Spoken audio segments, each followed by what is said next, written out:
Today, we intend to speak to you about the thing called Nibbana or Nibbana.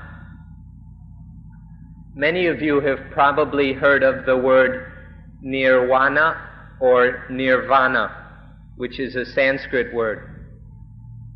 In Buddhism here, we don't use Sanskrit very much. Instead, we use Pali. The word Nibbana means the same thing as the Sanskrit word nirvana. However, this word nirvana is a bit chancy or dangerous because it's very close to the word nivarana, which means the hindrances, which are things that disturb the mind. And so the word Nibbana is safer, it's less often misunderstood. But whether we call it Nibbana or nirvana, we're speaking of essentially the same thing. You've all heard some things about this thing we call Nibbana and have some understanding and interest about it. However, there remain things which you do not understand completely, and so we will be discussing some further things which you ought to be greatly interested in. Nibbana is the highest thing in Buddhism. It's the supreme thing in Buddhism. However, almost all the different sects, creeds, and doctrines that have occurred in India have had some aspect or something they called Nibbana or nirvana. They've all had some kind of nirvana. However, the meaning in each creed or doctrine or school can differ, and is often quite different than the meaning we'll be discussing here. Today, we'll be talking especially about Nibbana in Buddhism.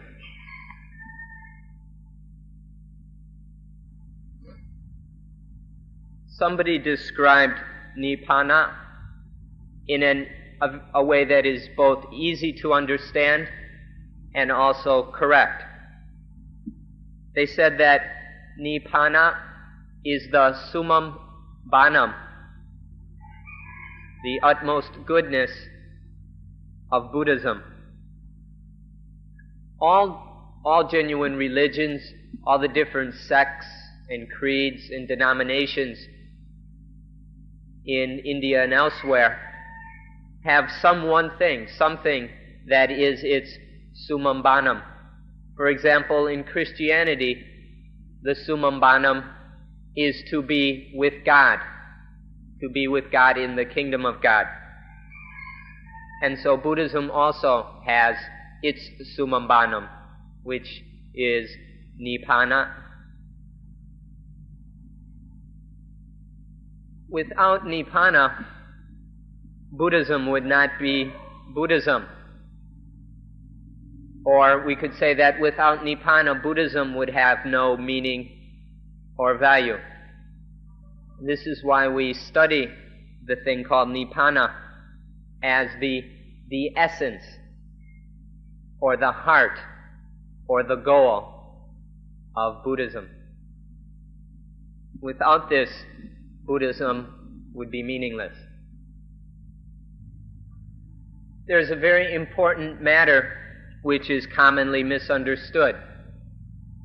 Many people think that Nibbana means death, that Nibbana is the same thing as death, or that it occurs after death. This is a very grave and serious misunderstanding. If something is truly to be the summum bonum, it must be something that we can get in this very life, right here and now, in this present life.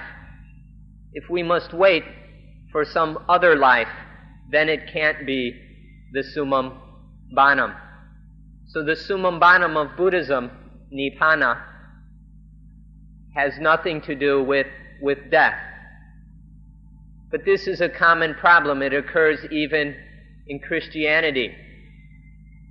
The true kingdom of God is something that we can find in our own hearts here in this life. But there are many people who think that it must come after death. And so they have the same problem as those who believe that Nibbana means death or happens after death. And so there are some who must wait for the kingdom of God or Nibbana until after they die. This understanding is not correct. It's not proper, and it has no benefit for human beings. So whether we call it the kingdom of God or the summum bonum or Nibbana, please understand that it has nothing to do with death. The same problem exists in both religions. There are some Christians that insist that the kingdom of God can only be entered in the afterlife, or whatever they want to call it.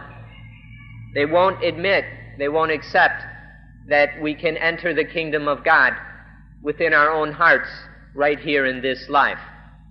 And the same thing happens in Buddhism. Those who insist that Nibbana comes after death. Let's be very careful on this matter and understand correctly that both Nibbana and the kingdom of God, if they are to have meaning and benefit for human beings, that they must be something that we can have, get, receive, obtain, experience, whatever, right here in this life, this present life, before death. Allow us to tell you in advance a little bit ahead of time, so it'll be easier for you to understand later, that when one enters or penetrates or realizes Nibbana, then one at the same time enters the kingdom of God or is at one with God. When the mind is at one with God or enters the kingdom of God, then it realizes Nibbana. Please understand this now. It will help you as this talk continues. So many Buddhists think that Nibbana occurs after death, that Nibbana is some city or state or place, some wonderful city where we go after death. This understanding is both amusing and laughable, and at the same time very, very sad and pitiful. The same thing happens in Christianity, of course. Those who think that the kingdom of God is some physical city or place or kingdom.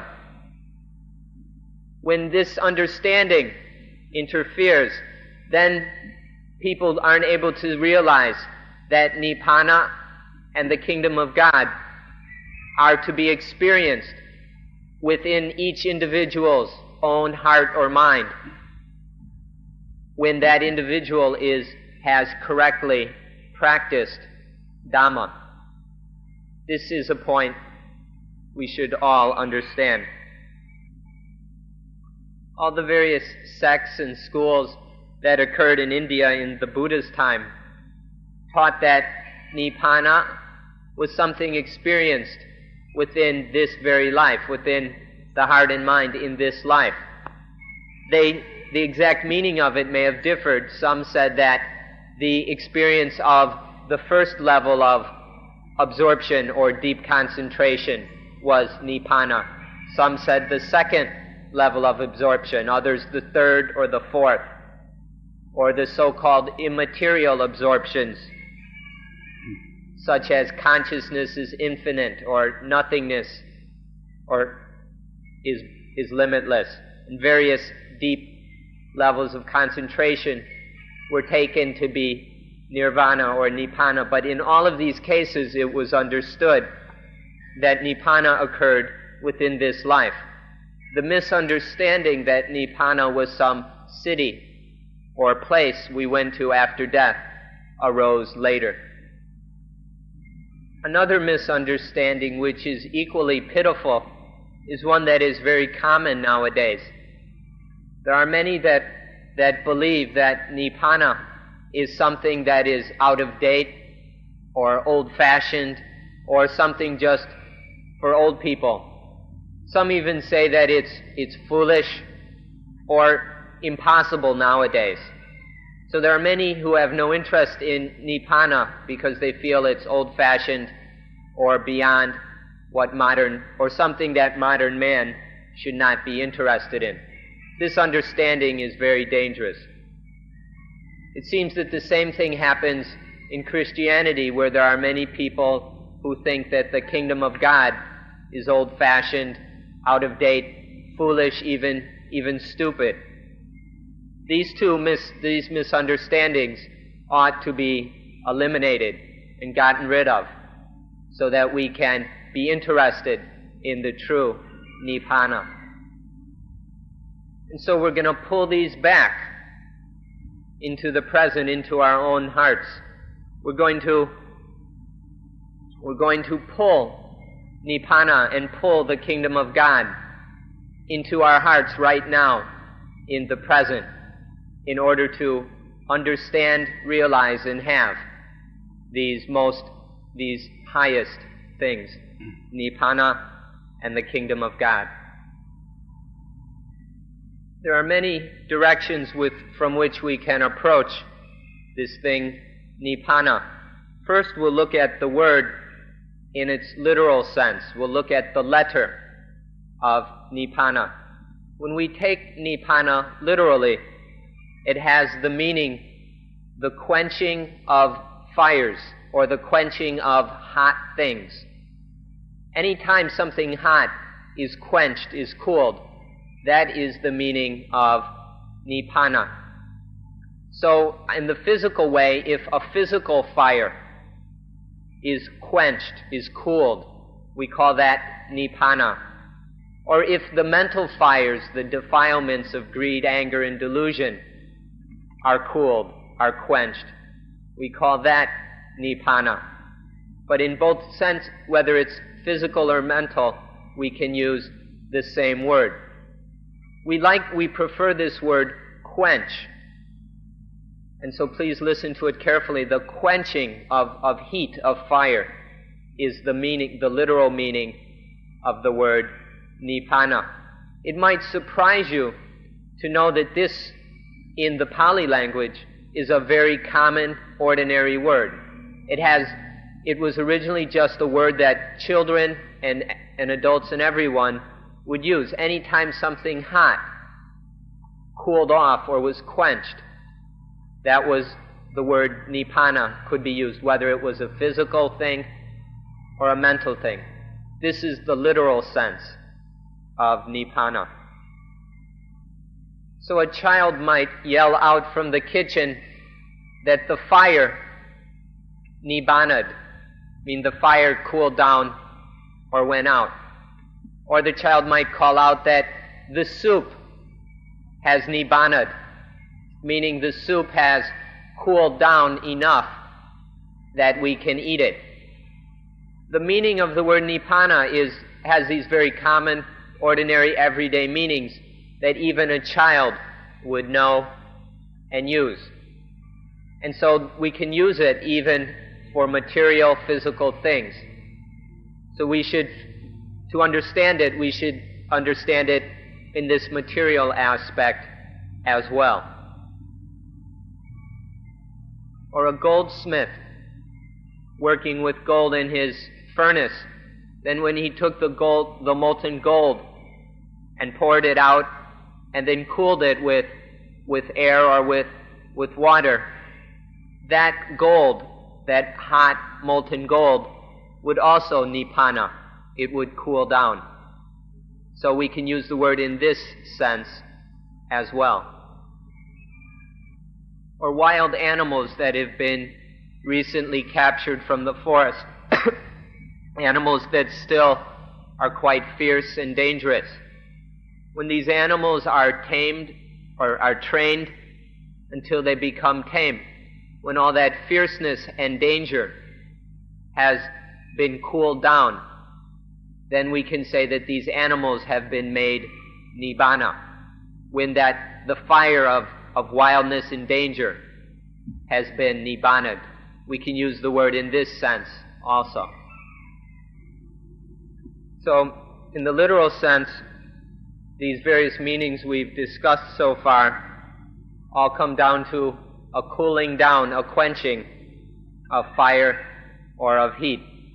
And we've used it so far in a physical, material sense. The meaning, the sense, the deeper sense of the word Nibbana, we can use it about the mind and about life. And so when one's life is cool, when one's family situation is cool, we can also use this word Nibbana. When our life is free of problems and hassles and disturbances and annoyances, then we can say that life is Nibbana. And so, in this deeper sense, the meaning of Nibbana is cool, or coolness. When someone's life, when the mind is cool, as we have just described, this is called Nibbutta, one who is cool, or the cool one. Let us tell you ahead of time also that whenever the mind is free of any conception or emotion of I and mine, of self and of selfishness, then that mind is cool. But whenever there arises in the mind a thought or an emotion or idea or sense of I, of mine, of self, of selfishness, then that mind becomes hot. So when the mind is free of this heat, it is cool. It is Nibbana. Now once again, the limitations of language make difficulties for us. So when we say cool, many people think that this is the opposite of hot. Real Nibbana that we're speaking of is not the opposite, is not the partner or the mate of hotness or heat. The cool of Nibbana that we're talking about has nothing to do with temperature. It isn't the opposite or the complement, the correlate of hotness or heat. And cool also, in this meaning, doesn't have anything to do with cold. If you were cold, really cold, well then you'd catch pneumonia and die. And that's not what we're talking about. The coolness of Nibbana is not the opposite. It's not caught up in any of the meanings of hot and cold and temperature. It's a different kind of cool. A coolness when the mind is void of I and mine and selfishness. So then we come back to the word void. Void that is void of positive and negative, of hot and cold, of all dualisms. Void that is above all of that duality.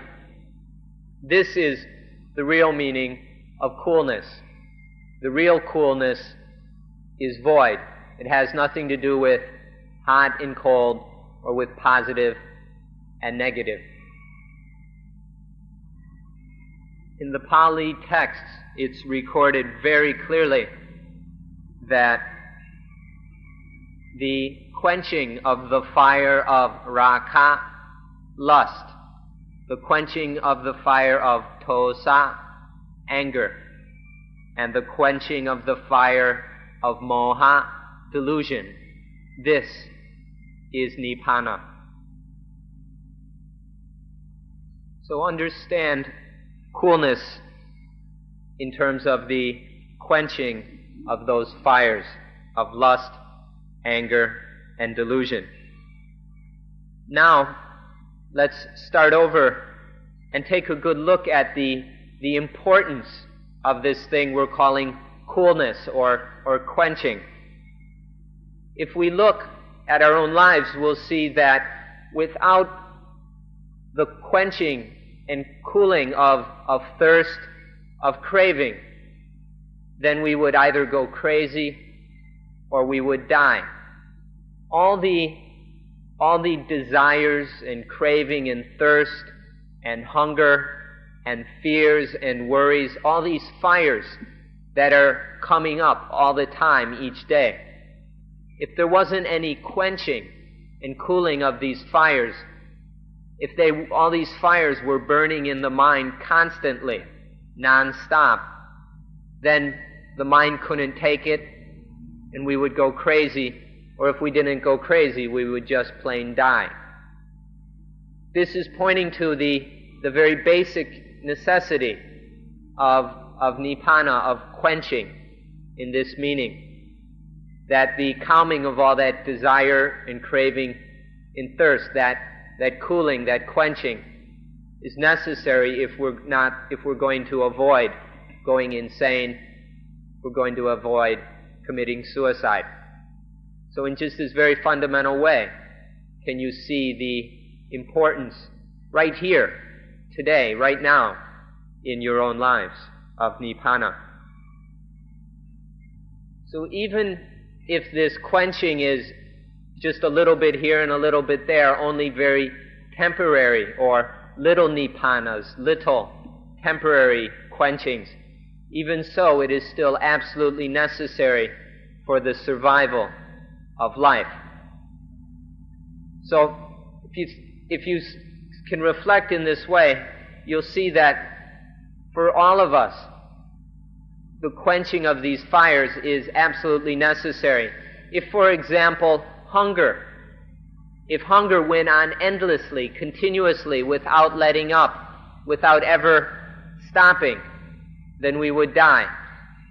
If anger was a constant phenomena, continuous in our life, then we would die. Or even if love for our lover, if this love just went on and on and on without ever being quenched, then we would die. For all of us, the continuation, the survival of our life depends on quenching, on Nibbana. If all these fires went on and on and on, we couldn't take it. So it's Nibbana that sustains life. This quenching, this cooling, nourishes, sustains life. Without it, life could not continue. If you can see this, you will see how important Nibbana is, even to those who have no interest in spiritual things. They still need it in order to survive. There are two types of quenching. The first is the quenching that happens by itself, and the second is the quenching that we have arranged, that has occurred through our practice of Dhamma. All the things that happen within our lives will quench eventually by themselves. All the harmful or evil or hot things that occur in the mind, these will naturally quench by themselves. Nothing is permanent. So all these things will eventually come to a quenching, a cooling of their own. But sometimes if that doesn't happen soon enough, or if we have enough wisdom, we can be aware of the possibility to quench these things through our practice of Dhamma. Please note the difference between the two kinds of quenching. We can study the meaning of Nibbana right here, now, today, in our own lives. We can just take the ordinary experiences of our lives and use these as a way to explore what Nibbana is. For example, when a fire goes out, just the very simple experience of seeing a fire, a candle, a match go out, in that we can see the meaning of Nibbana in a very simple way. Or when we take a bath. When we take a bath, the water cools down the heat of the body. And this is an experience of quenching. Or when we sweat, when we perspire, the sweat coming out of our pores cools the body, cools that heat down. This is an experience of Nibbana. We can use these very basic human experiences to learn, to get to know the meaning of Nibbana. We can directly experience it in this way for ourselves. There are all kinds of these examples. When it rains, we can experience the cooling that occurs all over from the rain. Or when there is an illness, a pain or fever or something, when this goes away, we can experience that quenching.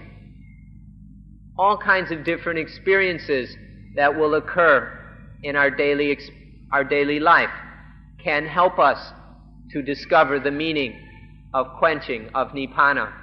But nobody takes the time to look. Nobody is interested in this thing called Nibbana. And so they don't even look for it and are completely unaware of it, although it's happening constantly in our own lives.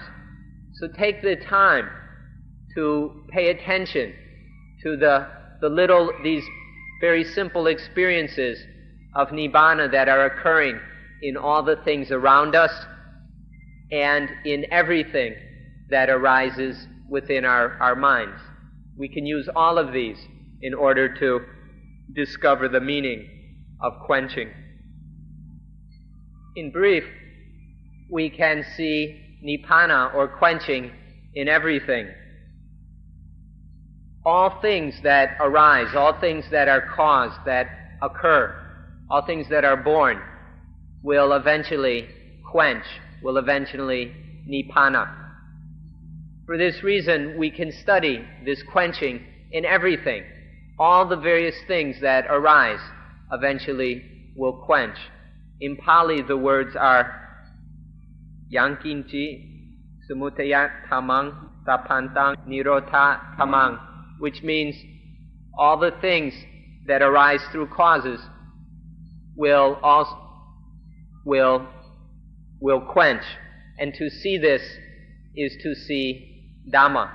When we start to see this quenching, the cooling of all conditioned things like this and all the things that happen within our lives, when we see this quenching that occurs within all these things, then we begin to see Dhamma.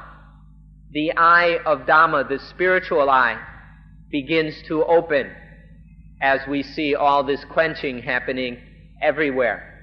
And when the eye of Dhamma, the spiritual eye, begins to open, then we begin to understand the Dhamma. And so in everything that you could possibly see or know or experience is an opportunity to begin to see this truth of quenching, to see this fact of Nibbana. And if we begin to see this, then the spiritual eye begins to open. And as that understanding of Dhamma grows, it is through this that the spiritual path develops and reaches fruition. Whenever you see the quenching of something, then you ought to see Nibbana in that thing.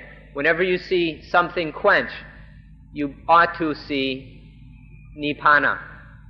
Whatever it is, no matter where, in anything where you see quenching, you should see Nibbana. If we can study Nibbana in all the things that are happening everywhere, anywhere, all the time, then we will start to understand the true meaning of Nibbana. We can begin with the little things, the little quenchings that really don't have that much meaning or significance.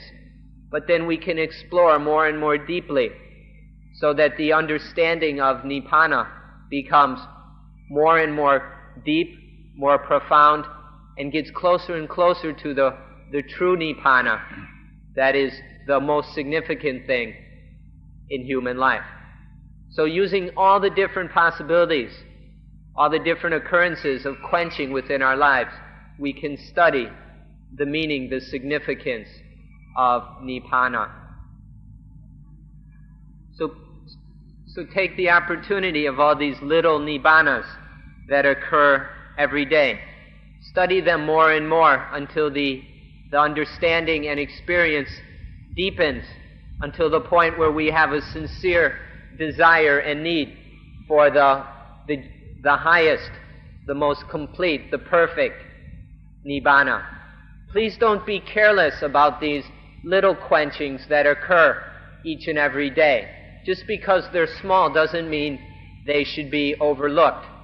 These are the starting point of our understanding. So we should be very careful to observe these little Nibbanas, the momentary quenchings that are occurring all the time. And then to study these so that our understanding grows and becomes more correct, more profound, until we develop a very earnest and sincere desire for perfect Nibbana. So use these small opportunities that nature is giving you now in order to develop towards the more perfect Nibbana.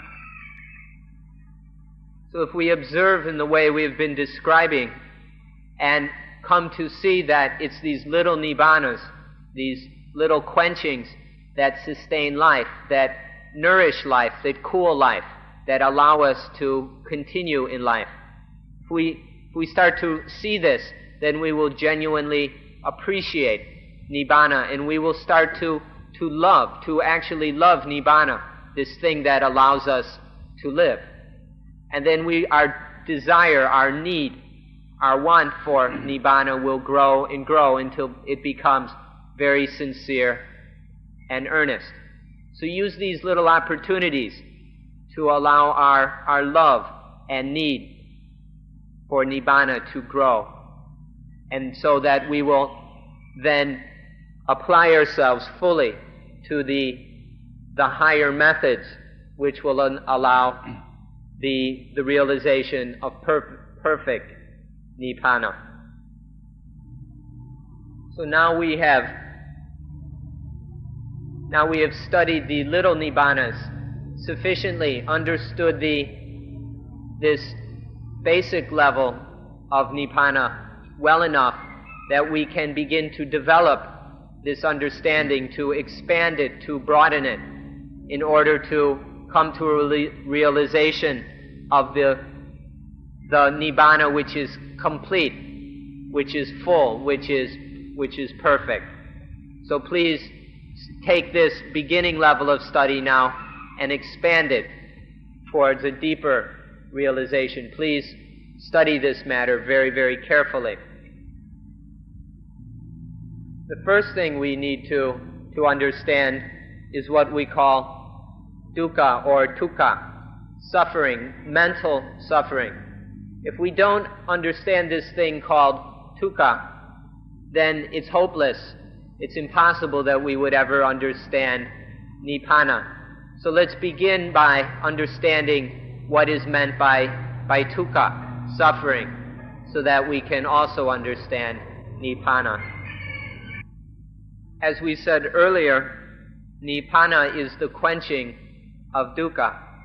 But if we don't know dukkha, then how are we going to know that quenching? Or if we don't know what dukkha is, well then there's no meaning. There isn't any real quenching for us if we don't understand what dukkha is. So then, let's look into the matter of dukkha. Let's explore, examine the dukkha that is occurring, the suffering that's happening in our own lives today and every day, in our normal daily lives. In order to understand dukkha sufficiently, that we can also understand the quenching, the nibbana of that dukkha. So we can, in every day, there are all kinds of little dukkhas, little experiences of dukkha happening over and over and over again, all the time. These little experiences of dukkha are happening over and over again. And so there are a lot of these little things that are dukkha, that are suffering. And so we can get to know these. In Pali we call these, in Thai, the niwan, in Pali the nivarana, which is that word that tends to get confused with nirvana. Nirvana and nivarana are quite different. The niwan we often translate as the hindrances. You'll start to understand what we mean as we describe them. They're these little things which disturb and annoy the mind, which pester the mind throughout the day. The first of these is the feeling that kind of flows in a sexual way. It's sexual feelings or feelings of sexuality. And these are, if you pay attention to these, you'll see how they excite and disturb and annoy the mind all the time. And when the mind is being pestered by these sexual feelings, how cool is the mind? Can the mind be cool at all? For the mind to be cool, these sexual feelings have to be quenched. And so this is the first example, the first of the nivarana. The second one is dislike, aversion, ill will. It's when we don't like anything. We don't like this, we don't like that, we don't like this person, we don't like that person. This feeling becomes so stupid that we don't like anything. We don't really know what it is we don't like. There's just this feeling of dislike, of aversion. When the mind is being pestered like this, annoyed by this feeling, it's not at all comfortable or peaceful. But when this feeling of dislike is quenched, then the mind is very much at ease. It's cool. This is the second of the nivarana, the feeling of dislike, of aversion. The third of these is when the mind is weak, dull, when the energy level of the mind has dropped, when the mind is very low in energy. It's not very bright, it's kind of dull, dim, weak. When the mind is lacking in energy like this, then it really isn't able to do any work. It's lacking the freshness, the brightness that we need to do anything. And so the mind like this is very lazy, very, very dull. It's very dim. This includes also when the mind is drowsy and sleepy. All these feelings in the mind which are tied in with a weak level of energy. When the mind is lacking in the strength, the brightness, the freshness, the sharpness that it needs to function properly, to do the various duties of life. This all makes up this third nivarana, when the mind is dull, weak, dim, drowsy, and so forth. You need to get to know this thing as it really exists. It's not good enough just to write it down in your notebook or to think about it, but to examine this as it arises in your own mind all the time, even maybe right now. Get to know it as it really exists, and then you will be able to start to see how it quenches as well. The fourth one is the opposite of the third. It's when the energy in the mind is causing the mind to scatter, to disperse, to reek out. It's a bubbling, bouncy, scattered, distracted mind that's bouncing all over the place, running all over the place. When the mind is dispersed and distracted like this, it's unable to think, it's unable to work. It can't do anything properly because its energy is going off in all directions. This is something that, of course, is occurring to all of you constantly. And so it's time you got to know it and really studied what it is like. So the fourth of these is this dispersion, this distracting, this scattering of the mind and its energy. The fifth nivarana, or hindrance, is uncertainty. Uncertainty or doubt or suspicion.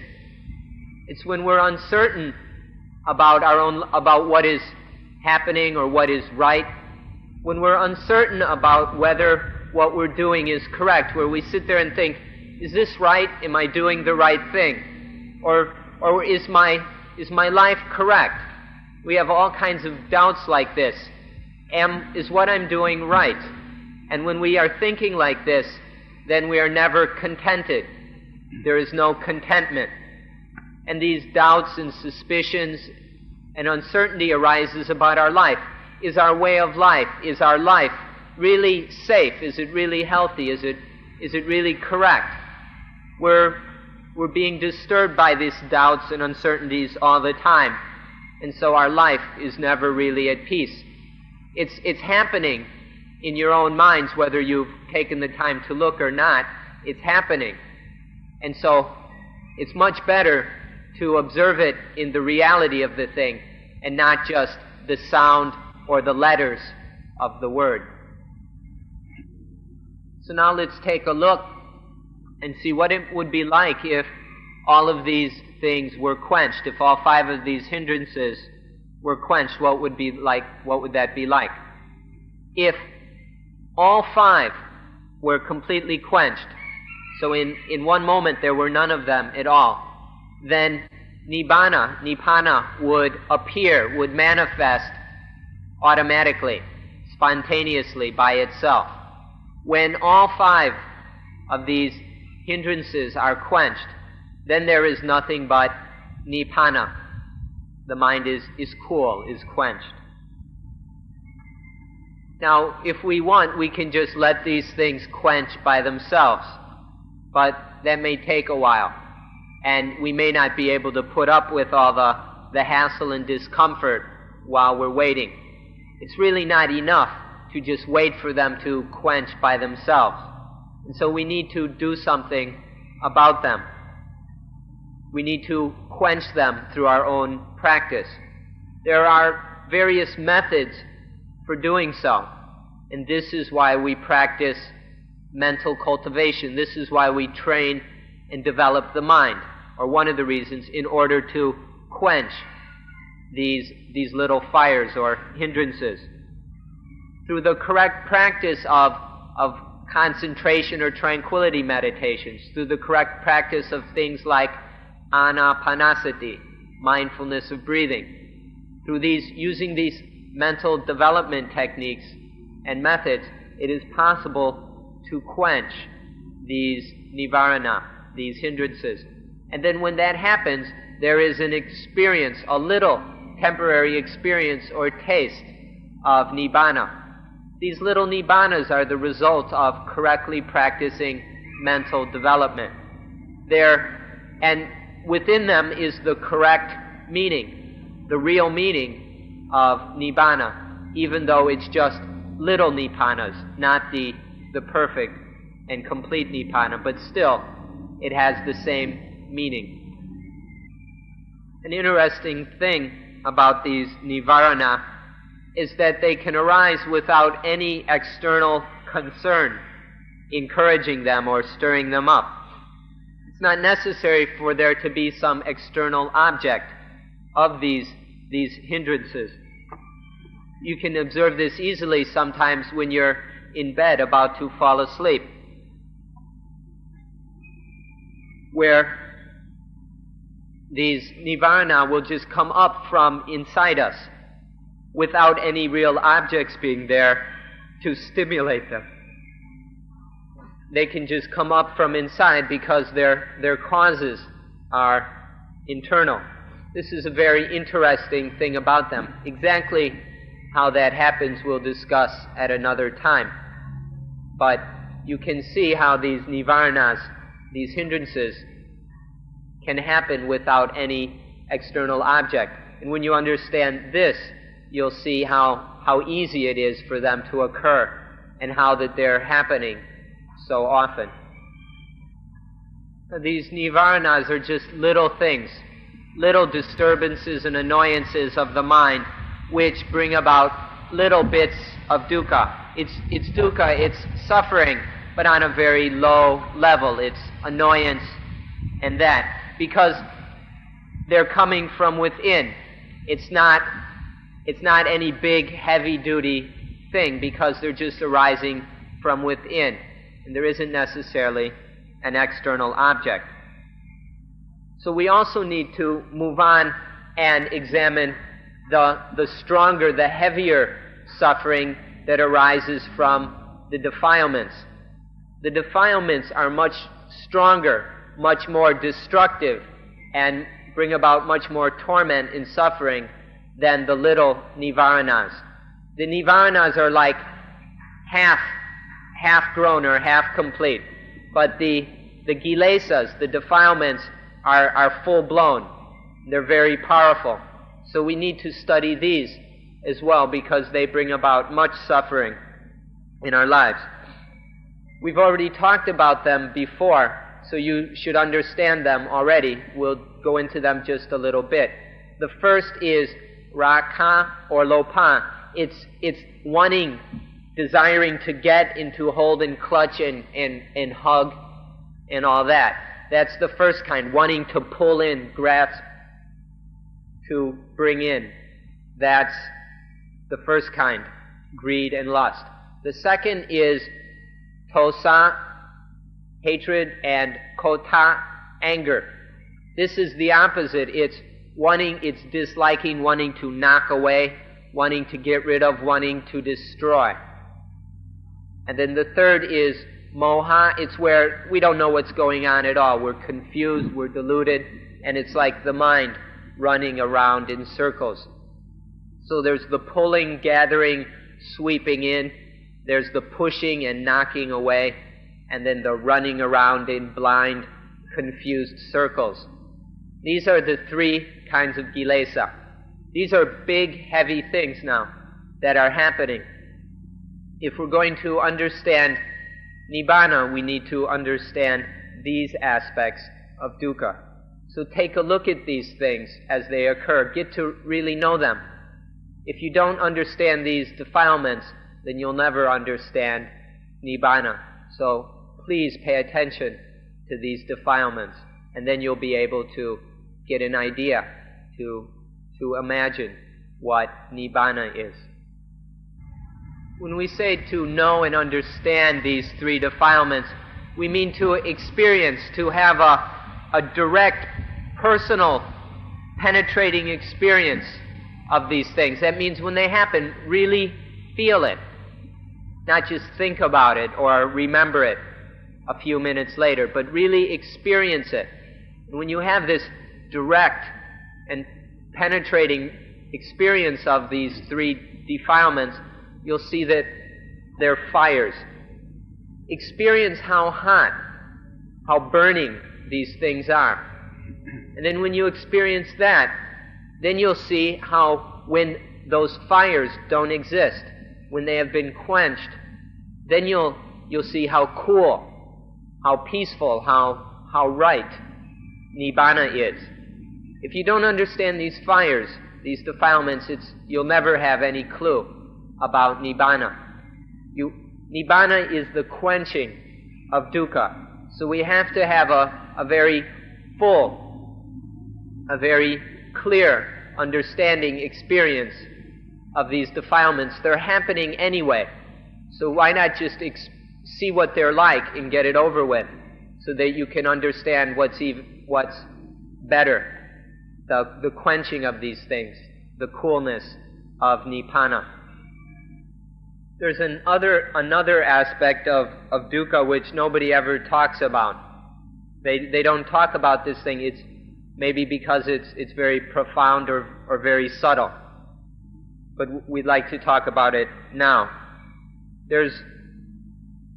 What happens whenever these defilements, whether lust, anger, or delusion occur, whenever they happen, after they have passed, they build up. Each time they contribute to a familiarity with these things, or a tendency for them to happen again. Each time a defilement occurs, it builds up the tendency for that defilement to reoccur. These tendencies pile up, they build up in the depths of the mind, or what we could maybe call the substratum of the mind, the foundation levels of the mind. These tendencies develop, and so it becomes easier and easier for the defilements to occur, because these tendencies become deeper and more set. These patterns solidify. This is a much more subtle thing, and so it's often not talked about, and people don't pay much attention to it. But to understand dukkha, we have to understand how this aspect of defilement works as well. It's more subtle, but you can see how it happens. These tendencies building up within the depths of the mind, we call the anusaya, or in Thai, anutsai, the tendencies. This is something that deserves our very careful attention. We need to, I've been instructed to find a very easy word that's easy for you to understand and remember, that carries the meaning of a familiarity that returns very quickly or very easily. Meaning, once the mind is familiar with a particular defilement, that defilement returns or is recaused very easily, very quickly. These are kind of habits of mind, but I think the word tendency, these tendencies of mind, captures the meaning sufficiently. That once that mind becomes more and more familiar with each defilement, then that defilement occurs more and more easily. It returns more and more easily. This is what we can call the tendencies, the anutsaya.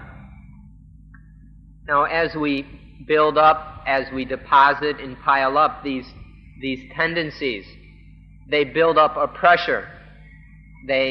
As all this junk is deposited in the mind, it starts to bubble and ferment, and it builds up a pressure. And as this pressure builds, it's very easy for that pressure to escape, to flow out, to shoot out. And so if there's any external concern or object, then it will shoot out in a complete form as lust, anger, or delusion, when there's an external object for it to shoot out at, to flow out at. When there's no external object, it will just kind of ooze out, seep out, or bubble up as the nivarana, which aren't as full or complete as the defilements, but are still suffering nonetheless. This is a very important secret of what's going on in the mind, how these tendencies pile up and bubble away, ferment away, all this gunk and scum festering in the mind. And then it either shoots out at the external objects or kind of bubbles up as the hindrances, the nivarana. Now, when this fermenting in the mind shoots out at a specific object, we call that the asava. The asava is when that pressure shoots out, it bursts out. That is that flowing out of that junk, that filth in the mind is called asava. When it first occurs, if it's primarily stirred up by the object, we call that kilesa, or defilement. But when it's more coming out of this these tendencies within the mind bursting out. We call that asava, or the outflows. So these are aspects of what's going on in the mind. We need to understand all of these aspects, the nivarana, the hindrances, those more subtle, incomplete, more vague feelings. Then the full-blown, the full-form defilements of greed and lust, anger and hatred and delusion. Then the tendencies, the anusaya, that build up in the substratum of the mind, and then that shooting out, that flowing out of the asava. If we understand all four, nivarana, kilesa, anusaya, and asava, then we will completely understand what we mean by fire. This is the aspects of the fire that's burning the mind. These nivarana, the hindrances, although they're small, they're happening all the time. And no matter how small they are, they're still hot, they're still suffering. And then the defilements, they don't happen as much. The nivarana are happening all the time. The kilesa, defilements, aren't happening so often, but when they happen, they're heavy and they're really hot. And then there's those anusaya, where we store up that heat so that it's ready to shoot out, to bubble out, to burst out. And so there's these aspects of all this heat, all this fire. Please, please, please, please understand what these things are. Understand, get to know, really, deeply, completely, perfectly, what nivarana is, what the hindrances are, what kilesa is, what the defilements are, what anusaya is, what the tendencies are, and what asava is, what the outflows or cankers are. Please, please really get to know these, really clearly, profoundly, and completely, so that you will be able to also understand nibbana. So we come to dukkha, or tukka. The meaning of dukkha is very broad, but it always comes down to torment. The meaning of dukkha can be summarized as torment, some aspect or another of torment within the mind. This is dukkha. So these hindrances, these nivarana, how do they torment the mind? The kilesa, the defilements of greed, hatred, and delusion, how do these torment the mind? The anusaya, the tendencies, how do they torment the mind? These things that make it so easy for defilement to occur. None of us want to feel greedy. Nobody likes to be angry or stupid, to be afraid, to feel lonely. We don't want to feel like this. We don't like to worry. But because of these tendencies, it's so easy. It's just because we've built up this familiarity, these habits, patterns in the depths of the mind. It's just so easy to get angry, easy to be afraid. It just happens so easily. How does this easiness, this tendency, torment the mind? And then the asava, that flowing outward, which becomes defilement again, that flowing out that turns into either anger or greed or fear or worry, whatever. All these things that are tormenting the mind, burning, scorching, singeing the mind. Get to see what this is like, to really understand this dukkha of all these fires burning and scorching, tormenting the mind. All of these are associated and interconnected.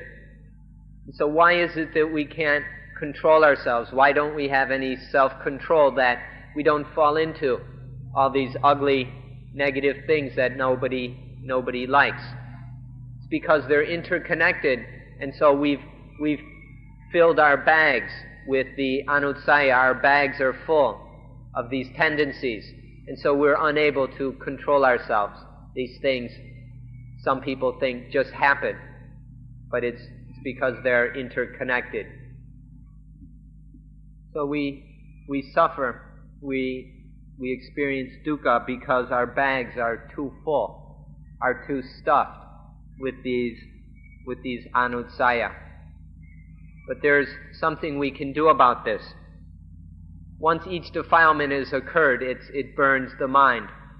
But what we can do is, by practicing correct mental development, both the concentration type, or the concentration aspect, along with the insight aspect that sees into the reality of things, through correct mental cultivation, especially mindfulness of breathing, what we do is we poke a hole, we punch a hole in this bag, and then drain off the tendencies. Instead of building up the tendencies more and more, we siphon them off, we drain them off through this hole that we drill with concentration and insight. And so that bag that is stuffed full, that is overstuffed with anutsaya, with these tendencies, the bag becomes less and less full. And as it empties, there's less and less of these outflows. When we talk about abandoning the defilements, this is what we mean. A defilement that's already occurred, there's not much you can do to abandon it. But we prevent further defilements. This is what we mean by abandoning them. By draining off the tendencies, then this lessens the possibility of further defilements. And as insight deepens, as the understanding of Dhamma deepens, that hole becomes bigger, and the tendencies drain out more quickly, and so the defilements arise less and less. This is the quenching of the defilements. We quench these anutsaya, and then we quench the asava that's shooting out, and then the defilements and the nivarana, the hindrances, are quenched as well. Whether it's to the level, this just through correct practice, this continues. If we do mindfulness of breathing correctly, this draining off of the tendencies develops further and further, whether to the level of sotapanna or sagatakami or anakami or arahant, whether the stream enterer, the once returner, the non-returner, or the perfected human being. These are levels where the defilements have been drained off more and more and more, where suffering has been quenched more and more. So the quenching of all this dukkha, of any aspect and all aspects of dukkha, this quenching is the meaning of nibbana or nibbana. This is the most important thing in Buddhism. We encourage you to remember these Pali words. The meaning of the Pali words is very special, very concise, and you're better off if you can remember the Pali words and learn their complete meaning. Because when we translate them, much of the meaning is lost. It's much easier to understand the Dhamma when we learn these Pali words, because they capture the meaning just right. Because that's what they were created to do. Whereas once we translate them, much of the meaning falls apart. So, for example, the word tukka or dukkha, it's much better to learn this word, to take the time to learn the word and, of course, its meaning, instead of translating it, because the word suffering doesn't capture the full meaning of dukkha, or unsatisfactoriness, dissatisfactoriness. These translations are only partial, and so they're insufficient, and they'll be an obstacle to you understanding these words, the meaning. So learn the Pali word, learn the word dukkha, because it means much more than suffering. We can, for example, there are three basic aspects to dukkha. The first is the tormenting of the mind, the experiencing that tormenting occurring in the mind. That's the first aspect. The second aspect of the word dukkha is the characteristic or quality of tormenting, of torment that exists. This is the second aspect. It's not exactly the same. And then the third is that which leads to, that which brings on torment. Dukkha has these three aspects. So it's best to learn the Pali word and its complete and correct meaning. For example, if we say this rock is suffering, you'll think we're crazy. If I say this rock is suffering and we speak in this way, nobody will understand. But when we say the rock is dukkha, if you understand the word dukkha, then you'll know that we mean this rock here has the quality of dukkha within it. And so if we attach, if we cling to this rock as my rock, or I am this rock, or it's my rock, then that is dukkha in meaning, in the sense that it brings on dukkha. So there's dukkha. Something is dukkha, or it has the quality of dukkha, or it brings on dukkha. When we say dukkha, it can have these different meanings. You have to understand them all to be able to understand the language of Dhamma. This complete quenching of dukkha is the meaning of Nibbana. To have a full understanding of Nibbana, we must have the full understanding of dukkha. So it's something is dukkha, it has dukkha, it's an experience of dukkha, it has the characteristic of dukkha and brings on dukkha, leads to dukkha. So it all comes down to that Nibbana is the quenching of the heat of kilesa, and that's enough.